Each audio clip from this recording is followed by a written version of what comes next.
and I didn't really, it just got overwhelming. So I kind of like pushed away from it.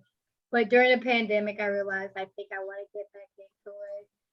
And so I just got married. So I have a partner now. So, and I just got my first contract. I got a couple houses and it does grow fast. And I just need more information on how to maintain it this time and go the distance to make it work. Excellent. Welcome. We're so glad to have you today, Sean. We've got, our group is growing, so we've got lots of people that join us on a monthly basis. So we'd love to have you come back. Karen, I think you joined us last month. Yes? Ma'am, I did. Happy Excellent. Wednesday. Would you Happy introduce Thursday, yourself? everyone. Yes, can you hear me? Yes, go ahead. Okay, hold on one second. Let me make it easier. Yes, thank you. I'm Ambassador Karen McCoy with the Ladies of Justice, and we help attorneys go to heaven, and we also help you with your reputation management.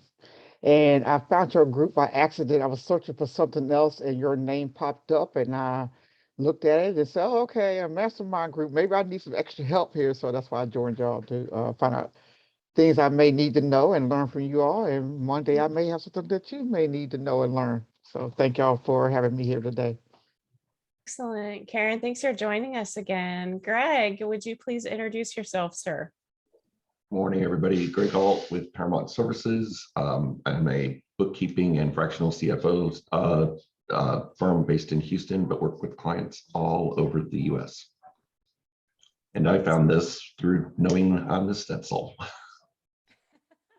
Yeah, I drag you here every month, right, Greg? Yes.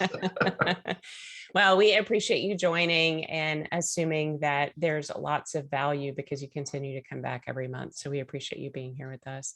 Miss Kathy Cortez, welcome back. We have not seen you in a few months. Hi, good morning, everybody. I'm Kathy Cortez with Active Care at Galveston. I take care of people. So tell us a little more, Kathy. I'm a Virgo. I love chocolate. What else would you like to know? Part. I've had the pleasure of being on this call a few times, and it's finally fitting back into my schedule again. So I was happy to join. Excellent. Welcome. Well, we're glad that you're here with us today. Quick around the room, the coaches that are on the call. Dennis, you want to start? Sure. Dennis Stetzel, one of the focal point coaches here with the Texas Leadership Network. Awesome. Thanks, Dennis. And for those of you who don't know me, yes, I do have the same last name as Dennis, but we don't know each other. I'm kidding. We own the coaching practice together. So thank you all for being here today. Sean, quick intro.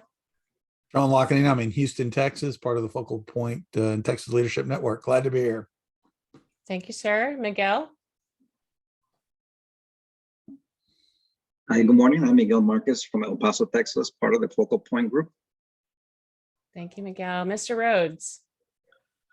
Oh, yes, I'm Mark Rhodes. I'm in Dallas. I'm part of Focal Point. And hey, Kathy, I'm an Aquarian. So, and I like chocolate.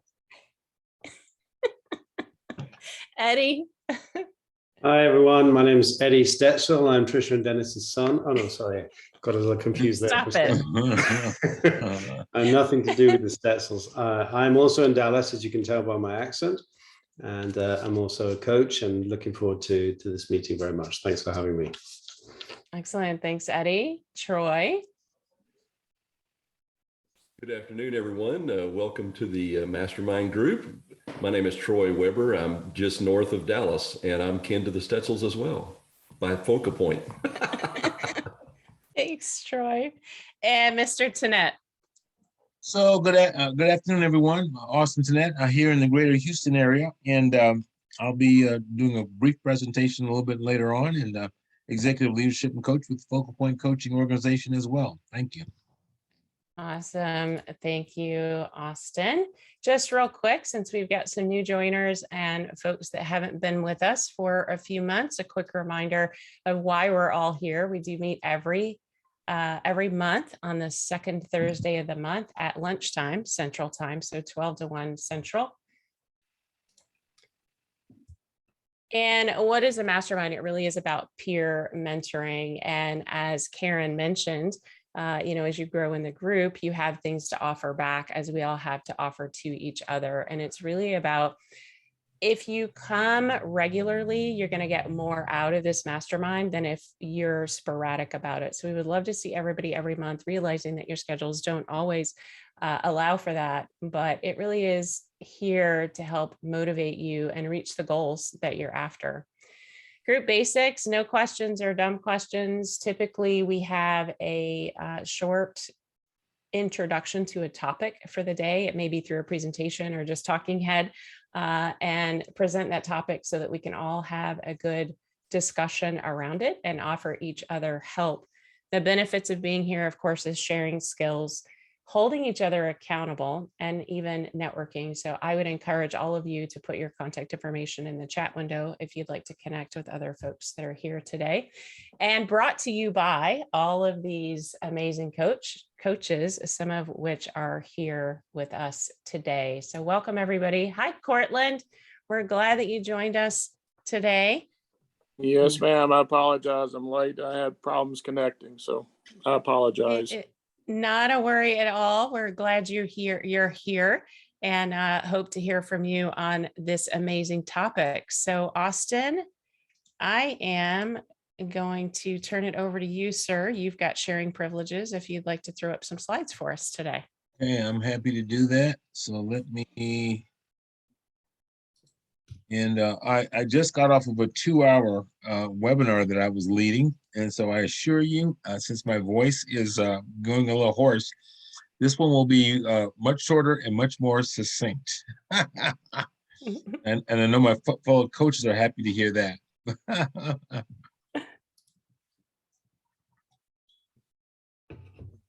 Is that in presentation mode now?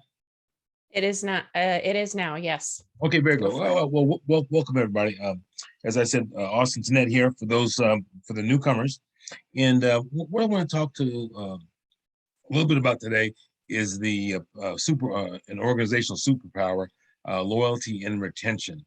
So why is that so important? So first of all, the power of this, it never shows up in our financial statements, but the impact, but if done poorly, the impact indirectly shows up, and most importantly, it really can negatively impact sort of the future success and the activities within our organization. So I'm going to share a couple of ideas. In another life, I did a fair amount of work around retention and loyalty and that sort of thing, and just want to share a couple of ideas that I picked up over the years, and leave the back portion of the session open so that we can kind of talk about what you've seen and maybe how you're coaching up your clients on this really important area. So if we think about it, the two biggest assets in most businesses, it's the institutional knowledge that our employees have, and as well as the client relationships we have. Because again, without employees and clients, we really don't have a business. So my question to the group is, I want you to ponder as we go into sort of our mastermind component here in a few minutes, how are we investing in developing these assets? Or what, maybe more importantly, what should we be doing? And then how do we go about measuring that? Because if you look at the great organizations that are out there, they've been able to dramatically impact their financial results by having high levels of client retention, and of course, employee retention. So if you think about a company like Microsoft, and I like to pick on the software guys because they do a pretty good job of measuring retention. But Microsoft, I think at one point in time, they had something like a 96% penetration of the corporate desktops, right? So I mean, that penetration, I don't think any company can come anywhere close to that. But if you think about how powerful that is, not so much one in the penetration, but in their ability to hold on to clients as they continue their journey towards 100%. And for any of us who've been kind of paying attention to what's going on in the labor markets, we will probably have all heard the term, the Great Resignation. In fact, we did a session on that a few months back. But the Great Resignation speaks to that specifically. What are we doing to hang on to or create more loyal employees so they'll stay with our organizations? Because when all that knowledge goes down the elevator every evening as it goes home, and then maybe never comes back, what sort of damage is that creating to our particular organizations? So a book I read a few years ago, and this gentleman, Frederick Reichheld, did a great job of laying out what the power of customer retention is.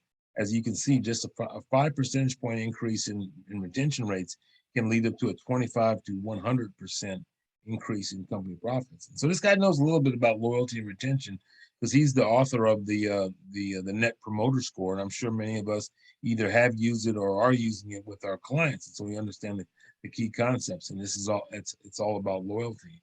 So what do we have on the? So we talk about the customer retention side. So let's spend a couple minutes on the employee side. So if we're able to enhance, per this NetSuite survey, we're able to enhance the power of employee retention. Here are kind of all some of the good things that come out of the focusing on that area. And in the work that I've done with clients and that sort of thing, I got to tell you, I don't think enough is being done in this arena to sort of hang on to some of our good folks. I think there's some folks that have done some good work around maybe increasing pay and benefits and that sort of thing, maybe adopting a, one of my clients has gone to allowing people to wear jeans to work every day. So, that's kind of cool. But I think there's still a lot more work that's to be done in this area. And I'm looking forward to hearing some of your input and comments when we go back into our discussion session.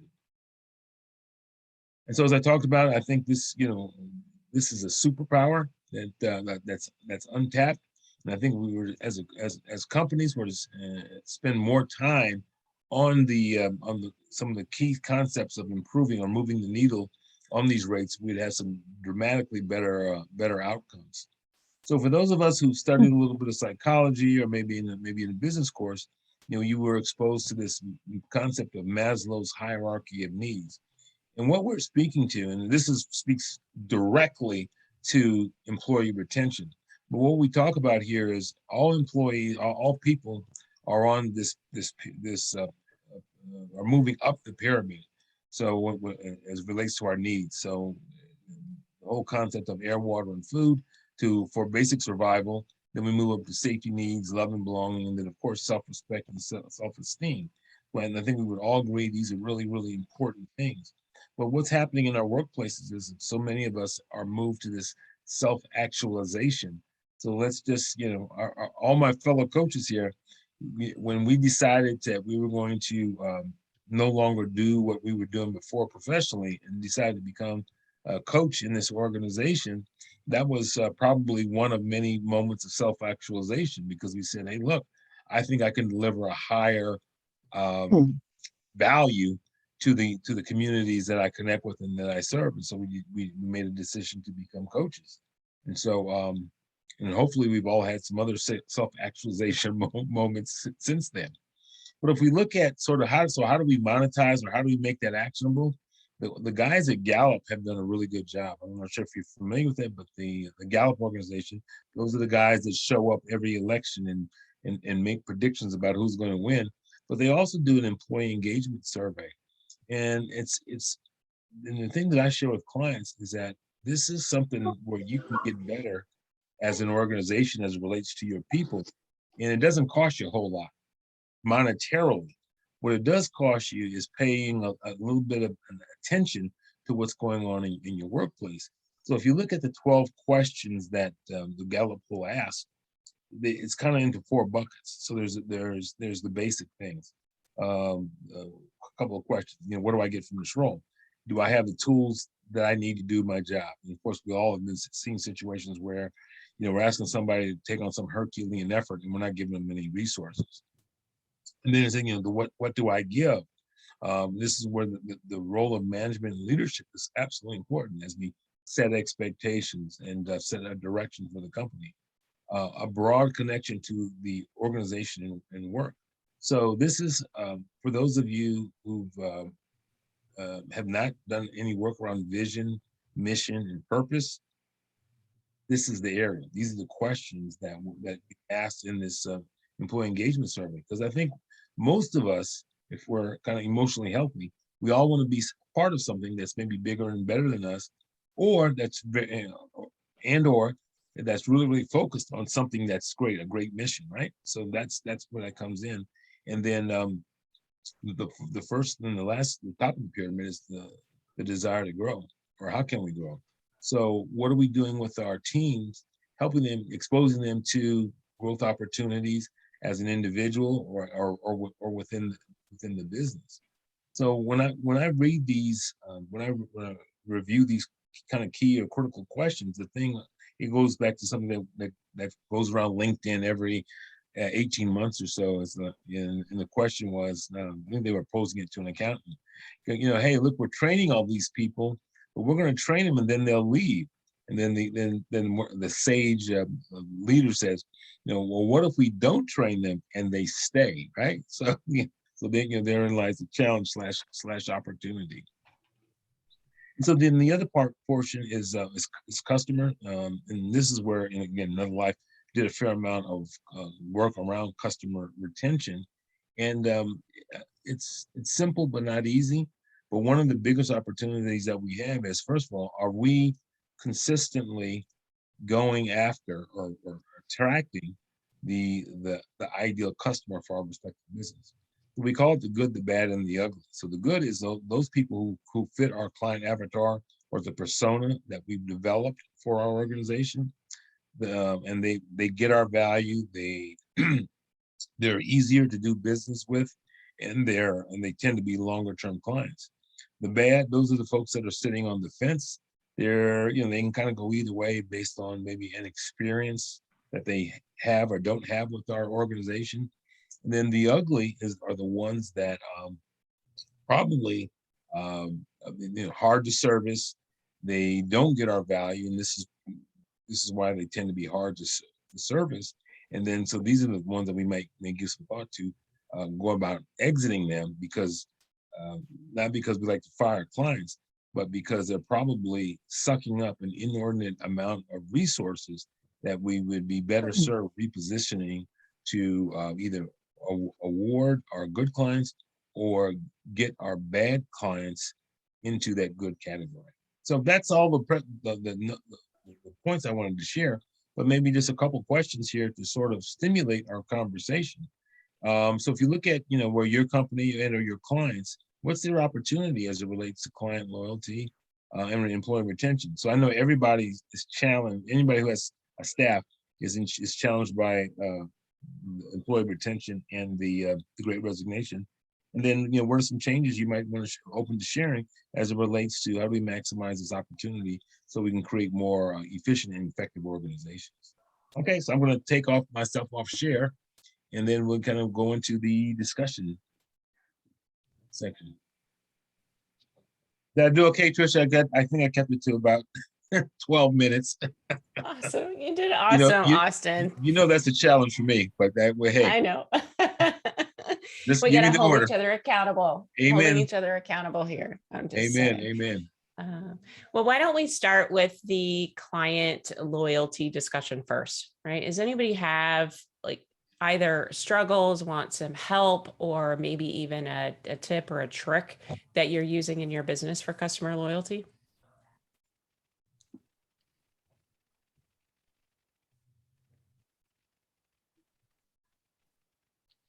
Keeping them informed of the current services that you have to offer. If you have more to offer to them, do you have a supplement to add to what they had before? Just keep them informed. I like that, Karen. So add-ons, right? Where we're adding more value to the people that are already our clients. Good. Mark? Hey, Trish. Oh, gosh, I didn't even say anything and you knew. Hey, I had a discussion this morning with a client, and we were talking about client loyalties, ironically. forgive me, that dog's going to bark now. And so the concept we came up with was this idea of surprising and delighting clients well beyond their expectations. And what I mean by that is oftentimes people think it's like out of a positive experience, you surprise and delight, but most oftentimes the way you can surprise and delight clients is through something that perhaps is a dysfunctional event, something that didn't make them happy. And oftentimes I found in the past, people were like, okay, we're going to fix that for you. We fixed it, but they missed the moment. The moment where you can really matter for clients and create loyalty is at the moment of a problem. If you fix it in a way that surprised them well above and beyond what made them even or met their expectations originally, they will talk about it. They will remember it and they will pass it on. That's a great comment, Mark. I appreciate you sharing that. Yeah, because there are, hundreds and hundreds of opportunities to your delight, as you mentioned, and I love that word. The workshop I just got off, what we talked about. If you're endeavoring to meet or exceed expectations, you're dead in the water. You've got amazing delight. That's and we can all thank Amazon for that, right? Because they, no matter what business we're in, they've raised the bar of customer expectation and customer service for all of us. So appreciate you sharing that.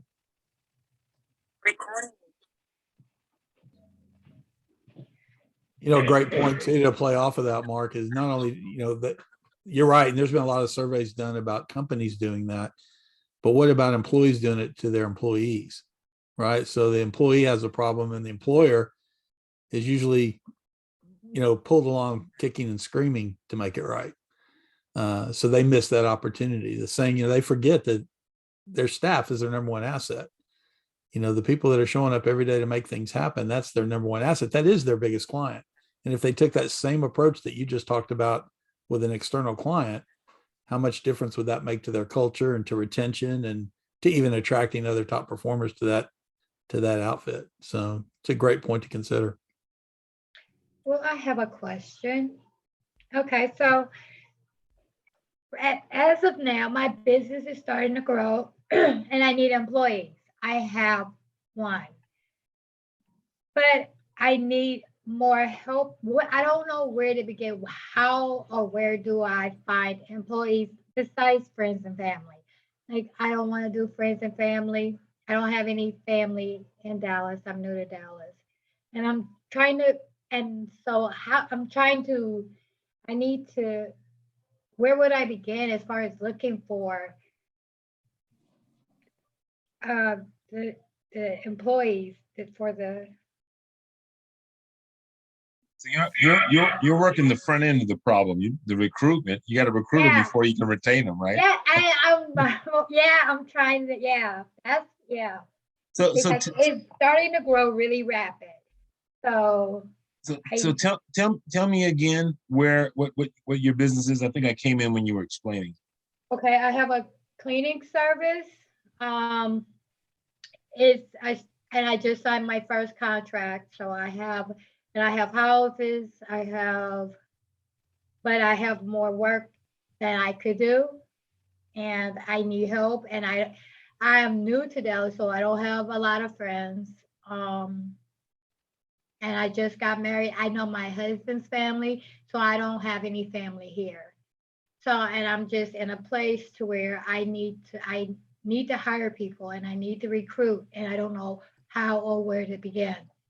And I did the friends and family thing before. It didn't work. So I don't want to go that route again. Hey, can I ask a question? Yes.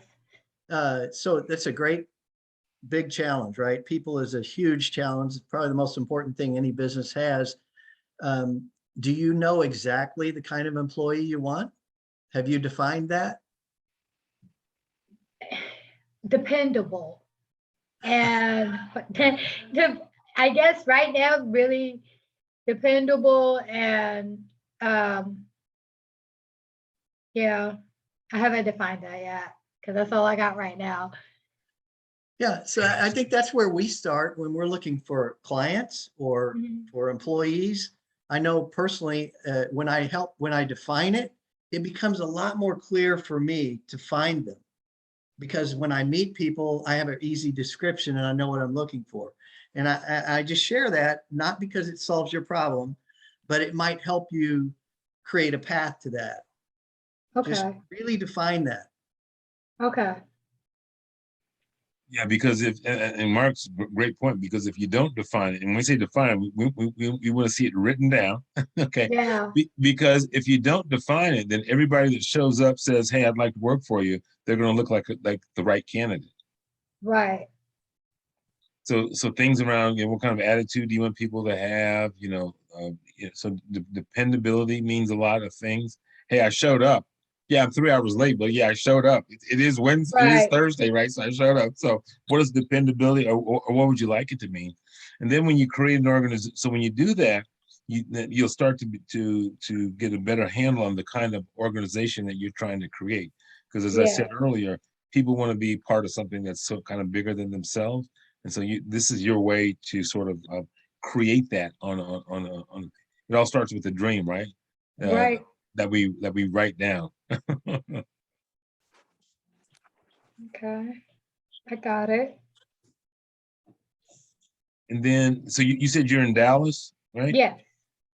So, I mean, some of the other things that I would do, kind of a little bit more tactical after you've done that, because what Mark said, that is just absolutely foundational. I would not proceed unless you've done that first. But then I Yeah. would go to some of the organizations that help businesses with various growth initiatives. So one would be, maybe go to SCORE.org, and maybe get a mentor there. Maybe go to the Small Business Development Center, SBDC.com, or I think it's .org. And then I would also make an inquiry at the local Texas Workforce Commission office and get your thing, get your job description posted there. All those can be good sources of All right. Thank you. strategies. Yeah. Then you can come back and tell us, hey, how do I hang on to these folks now that I got them? So I got more than dependable now. I got positive attitude, leadership skills, loyalty, and yeah. Okay. I'm getting it. Yeah, you're heading in the right direction. That's great. I'm getting it. Thanks. Sean, I want to recommend that you use the Fort Worth office rather than the Dallas office. Okay. Fort Worth. Uh-oh. A little bias there, it sounds like. And Kathy, I know you've been through this as you've started building your business and your team. Do you have any words of wisdom to offer in this space? I'm actually continually hiring, and I'm just to give you an idea, I had 5 phone interviews on Tuesday. It takes quite a bit of energy because I'm not only interviewing, I'm being interviewed. Any good employee is also interviewing me in return. And I do have a standard. And I know it by heart, 2 years of nursing home experience or 5 years of in-home care, preferably a CNA, preferably with a first aid and CPR certificate. Specifically for my industry and my license, I have to have certain things that will never show up on a background check. Like these things cannot be on there. Absolutely cannot. So I have to do quite a bit of vetting. But I also have a list of my own core values that I run my business by, and I incorporate those core values into the questions that I ask during my interview. Why did you get into this industry? What was the most challenging thing you've worked on? What's the best moment you've had? I want to hear their heart. I want to hear, because I want to hire people. If we're going to be in people's homes, caring for them hands-on, I want them to have a big heart, and I want them to be in it because they love it. What I don't want is to get someone on the phone and say, well, how much do you pay? Like, nope, this conversation ends right now because you are in this for the wrong reason. I will never put you in front of my grandmother. This is not going to happen. You do not have the spirit of this company. And I've had to make that decision with some people like, well, thank you for your time. We're so glad you reached out to us. Okay. But I go on Indeed and I have a very detailed job description. And then Indeed, what I love about it is one, it's free. And two, it allows you to put screening questions. So, you know, how many years of experience you have? 2 years is a deal breaker. Do you have a driver's license? What is your highest level of education? Are you willing to undergo a background check? And then I've started adding other questions like, what days can you interview? You know, what shifts do you want? Day shift, night shift, overnight, you know, just to get that kind of information to kind of get the ball rolling. And I get all kinds of applicants, from these most beautiful resumes to people who, you know, have no grammar or spelling at all. And I'm like, well, okay, is that really a requirement for what we do? Technological savvy? Maybe not. Let me get them on the phone. If I kind of get a feel that this is actually someone who does know what they're doing, no, you don't have to know how to use Zoom to do what we do. So sometimes I get them on the phone and they are a very good candidate who's been doing this for 25 years, but they can't upload a resume to save their life. It's like, okay, well, let me get you talking. But yeah, it's definitely something that I'm dealing with right now. And I am actually revamping the way that I run my business so that I can focus more on employee development and training and onboarding, because I've missed some opportunities to do that in the past. And it's turn around and bite me in the butt, because I have hired people that if I haven't properly set the foundation with them, and then I try to lead them later down the line, it's much harder. It's much harder to establish that relationship. At the same time, I always ask, what are your professional goals for the next 5 years? And I hear so many wonderful goals and dreams and ideas, and I want to help people move in that direction. I want to start doing that. So yeah, I think showing an interest in what they want to do, whether it's open their own personal care home or become a mortician or become an RN or, you know, become a traveling nurse or, you know, whatever it is they want to do, showing that interest and saying, you know, I can get you connected with the right colleges. I can get you connected with people who do that. You can find out what you have to do to get to that point. I think that is what I'm going to start doing, to show that I have an interest in them as people. You're not just a number. I'm not just going to hand you an address and say, good luck, you got this. No, I'm going to coach you a little more. Well, and hiring the right people or even hiring the right clients absolutely plays into retention, right? If you're not bringing the right people on your team or even serving the right people in the first place, how can you retain them? Good, the bad, and the ugly. One more thing I wanted to bring up is you guys talk about client incentives. I think it's important to note when you are doing something that is above and beyond, because I have gone up above and beyond for some of my clients. They don't realize that's outside of the realm of normal services. Like I have clients that have been very loyal, and if I need to have someone substitute for the regular caregiver, I will bring that person in and have them shadow at no cost to the client. And I don't mention, hey, by the way, because you're a great client, I'm going to bring this person in extra and not charge you for their pay. I don't say that, I just do it. And so I don't think they realize that I'm going above and beyond. And I think I need to start mentioning those things that are add-on services that I'm not charging them for. Right.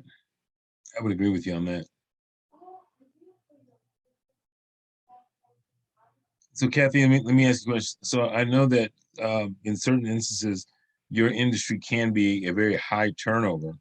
So in a perfect world, what are the things that you either are doing or could be doing to lower the turnover in your specific practice?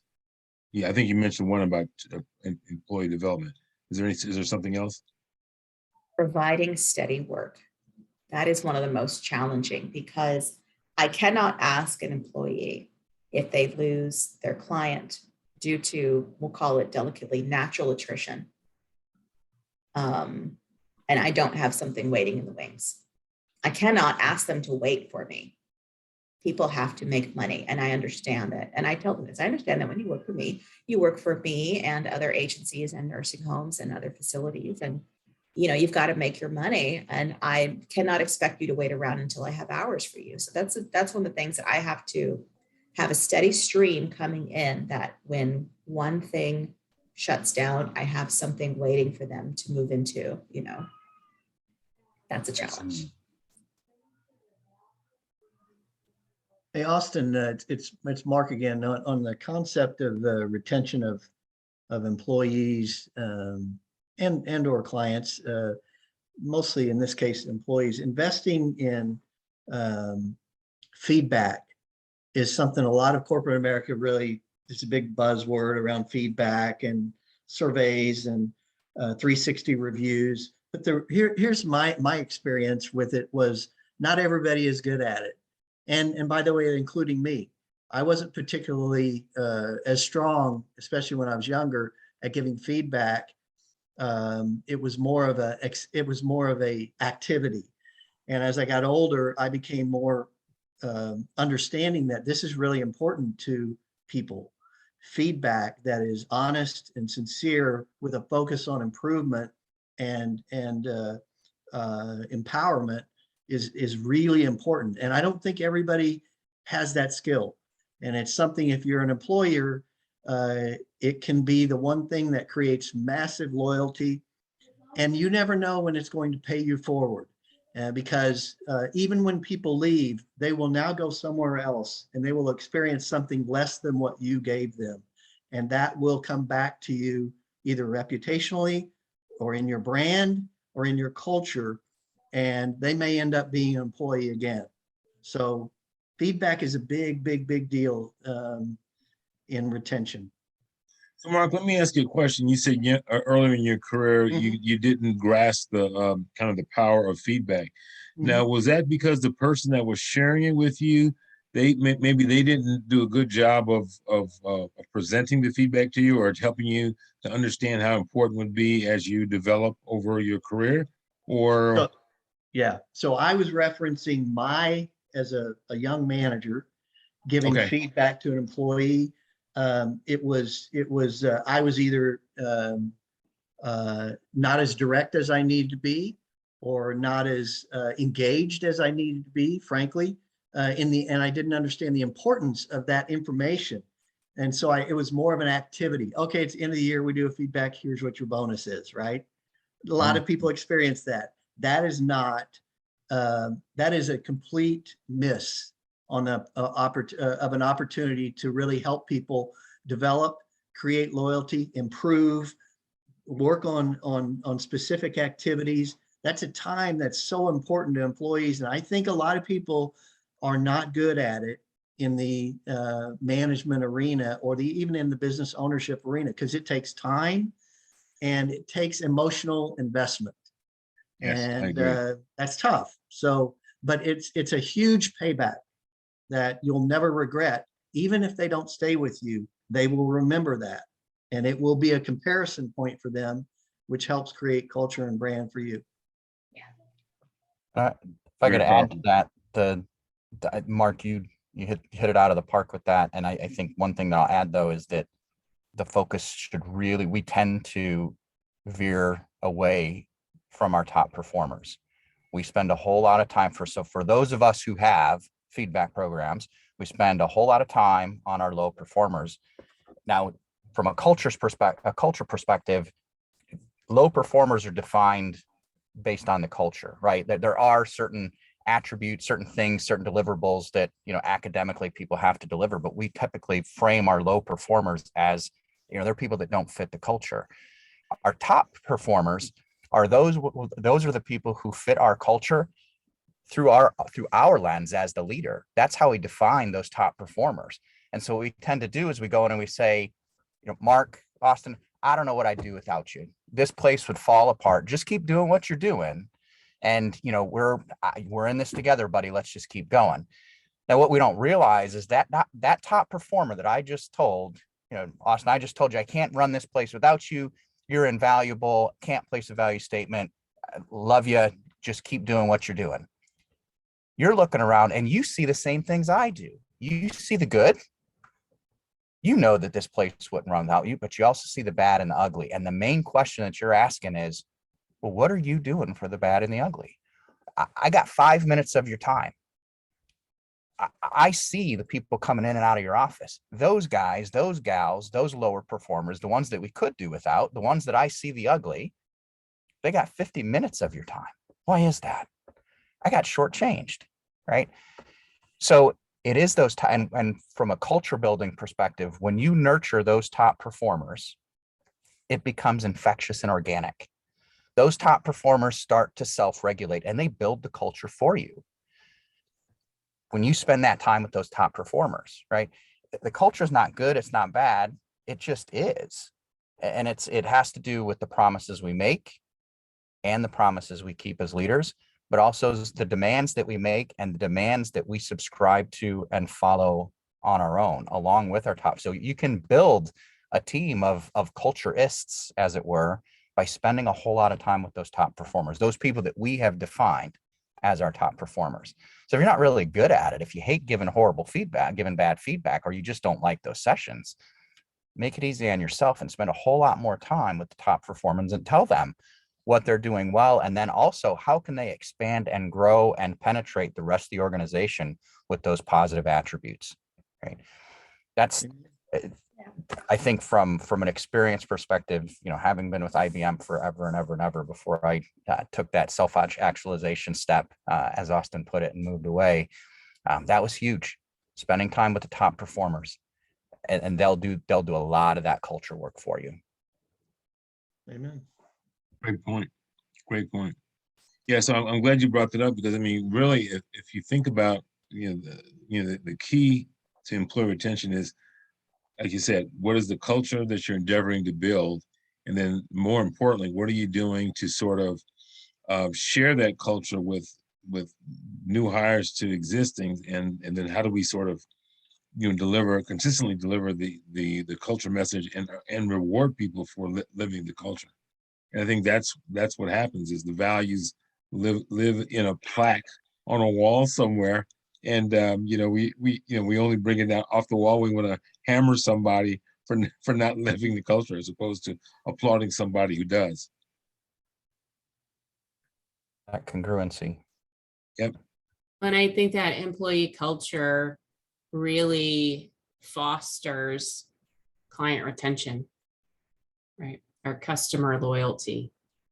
Sure. So if you have a great group of employees that you're taking care of and providing the right kind of feedback to, and your culture is a great, positive, hardworking culture, then your client loyalty is going to be better automatically, right? So I always use the Starbucks example, right? So now we know Starbucks, they don't pay the folks a lot of money. You're not going to get rich working, as a barista, but the way they run the typical, and of course there are exceptions, but it's just unbelievable the energy that you absorb from the typical barista. And it's easy to go back and continue to spend your money there because you've had such a great experience. And it's purely the again, the energy and the baristas have bought into the culture. So you're absolutely spot on. Trish has a huge in their studies out there that you take care of your people. Who's our guy? Southwest Airlines, Herb Kelleher. That was his deal. He said, remember his statement? The customer is not the most important person in my business. He says, if you take care of your employees, they'll take care of your customers, and your customers will take care of the organization, and the profits will follow. And consistently, they've been the most profitable airline in the last couple of decades. I want to add on to what I think Kathy had mentioned earlier, and I really like the way she put it about personal values. I recently worked with a solopreneur, and he literally has nothing but contractors working for him. And it was fascinating because once we worked through his core values, like Kathy had mentioned earlier, and really established those and wrote them down, and then he conveyed that business culture of expectations to his subcontractors. Well, the next thing he found out, those subcontractors were making decisions without him. They weren't having to call him every day, every hour. They felt energized. And by the way, they're subcontractors. They could go elsewhere. They had other jobs, other opportunities. The loyalty they felt, this is what he shared with me. He said, Troy, they don't want to go anywhere else, you know, and of course he has to keep them, you know, steady work. Like Kathy said, that's the reality of life. But they were so loyal to him because they felt like they understood the brand, they understood the culture. And oh, by the way, they aligned with it so they could make decisions on his behalf out in the field in front of the client. So guess what? Customer loyalty went up as well as those subcontractors, the employee loyalty as well. It was so powerful just to not only have those core values and that brand and that business culture, but communicate it effectively to your team. Absolutely. Yeah. Kind of goes back to what Kathy said, that she could, that there's an opportunity for her to share some kind of the extra mile that you're going with some of your clients. So they recognize what you're doing. Very powerful. So Cortland, I know you have a very large organization. Do you have some words to offer on client, customer, or excuse me, employee retention, anything that you're doing program wise? Right now we've gone through the coffee bean with everybody, and we're trying to utilize that example of defining roles and responsibilities, defining relationships, working with marketplace chaplains in order to bring in understanding of, you know, some of the issues that we're facing on a daily basis, you know, just coming out of this COVID opportunity, Walmart still being extremely slow with their payments, which makes all of our clients slow with their payments, which is affecting our bottom line and how we can react to customers. And also at the same time, trying to bring in additional folks. I mean, we've interviewed probably 40 people in the past 2 weeks, and we're not finding quality people out there. I mean, it's really sad that, you know, with this great resignation, you would expect an explosion of people, but the ones that are wanting to go to work are not the ones that want to be entrepreneurs or have that leadership spirit. They want to be, you know, JOBers, and they're looking for that paycheck. And as Kathy mentioned, you know, if you start bringing up pay, that phone goes click real fast. And it's not about the pay. You know, I'm happy to tell everybody that we'll pay in the 99th percentile. However, you got to earn that 99th percentile. You know, if you want to start with us, you're going to be paid in the 50th percentile or less. But when you have all of the added incentives on top of it, you can easily rise to that 99th percentile fast. And it's all about performance and effort. Enough. That's good. Sean, did you have something to add? Yeah, I think it all sounds like a lot of information, and yeah. And I think, you know, the opposite of having a large team and having, you know, issues with finding the right people and bringing people in, small business owners find themselves where they are doing everything and it's time to hire that first person. But how do you keep your clients loyal if you're handing them off to someone else Right. who you haven't vetted yet? Right. And that's another struggle that we all have, is that, you know, as business owners, when we grow or scale, we can't serve every client the way we used to. I will tell you guys, I actually had the opposite thing happen. That I had an employee who started stealing clients from me. Yeah. And she and you know, and part of that comes back to client education, where you go through the agreement. You say, hey, if you solicit my employees, I can take you to court. It's in the agreement. Now, will that hold up in court? I don't know, but it's good to say on that. And it's also the employee agreement. If you solicit my clients, that I'm going to charge you a fee, and you've signed this piece of paper. That doesn't mean it's still not done, but a lot of that comes back to properly vetting people, properly training people, and establishing a chain of command that seemed to fall apart without that one-on-one employee training. Right. So I've dealt with the opposite problem where I have had an employee go behind my back, make a deal with a client. I'm going to call in sick, and then you call her and you be angry. And then I'm going to come and I'll do your services for half the price. You just pay me in cash and I'll park down the road. So she doesn't. It was a whole situation. And I didn't find out until after the fact when she confessed to another employee. And I thought, oh, who's dumb enough to do that? But I think she was trying to gather allies, and I think she was trying to build her own team, using my, my marketing against me to. So yeah, I've had a lot of trial and error with finding the right people, and I have mistakenly found the wrong people. And what happened was, a lot of it was, again, not setting the tone, and then hiring someone that I completely lost control of. That was kind of, bossing me around. And I said, okay, that's not the dynamic we need here. No. The direction is, I'm on top here. I'm controlling this situation. So for a minute there, it kind of got away from me and it became a monster, at least in that piece of the business. So that's part of why I'm kind of going back to the drawing board and saying, how can I avoid that happening again? What can I do? What can I do to make my employees feel supported so they never feel like they have to be in that kind of desperate situation that they need to take in order to earn? Yeah, Greg, I saw you lean in as Kathy was talking. No, I'd like Kathy. I've had that experience where you hire someone, you train them on the procedures that I've written and developed over 5-6 years. And when I've hired someone, they do not have any client interaction for 3 months. I review their work and I communicate with the client, but they have no interaction with the client. And when that 3 months was up and I handed them off to one client, I handed them off to a client that I know is very loyal to me. It's a family member and it's their business. They did not know it was a family member. And then within 2 days of working with that client, communicating with them, tried to take them for their own business. And that was the end. I was done.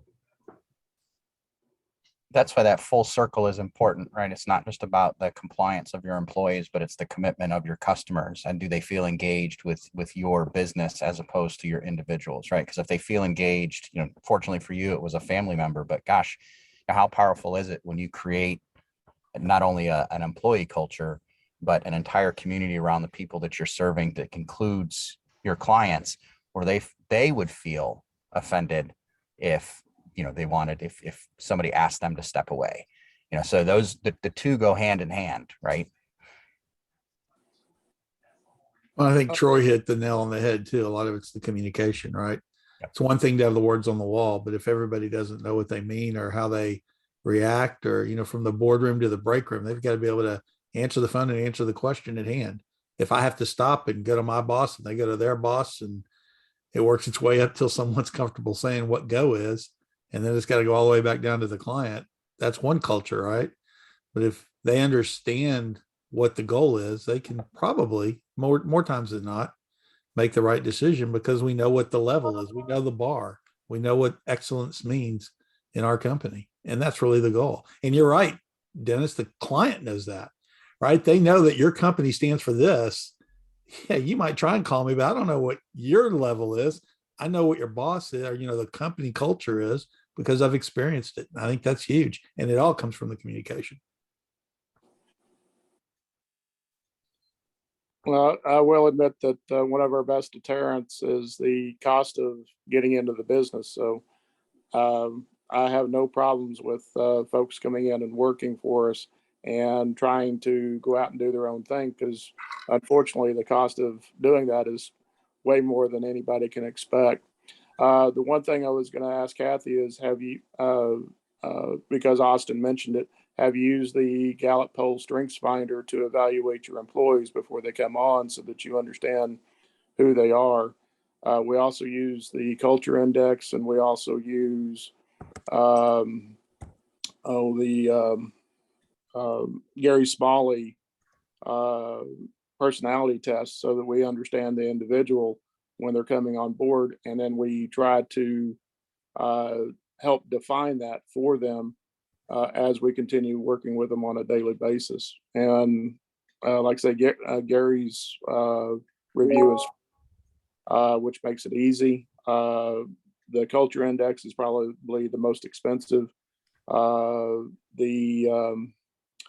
Gallup poll strengths finder, I think, is $19, $20, somewhere like that. It may be more now, but it's one of those things that's well worth the time and effort to go through with each employee so that you understand the employee and their strengths and what they can bring to the table. So that way you don't ask them to do something that they're uncomfortable with.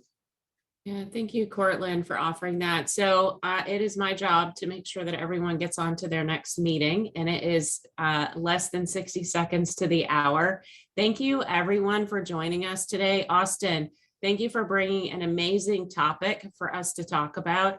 When we talk about corporate culture, business culture, client loyalty, employee retention, this is a big topic with everyone right now. So we look forward to seeing everybody next month, the second Thursday of April, and we'll bring another topic out to talk with you guys about, and we hope to see you all again in April. Have a good one.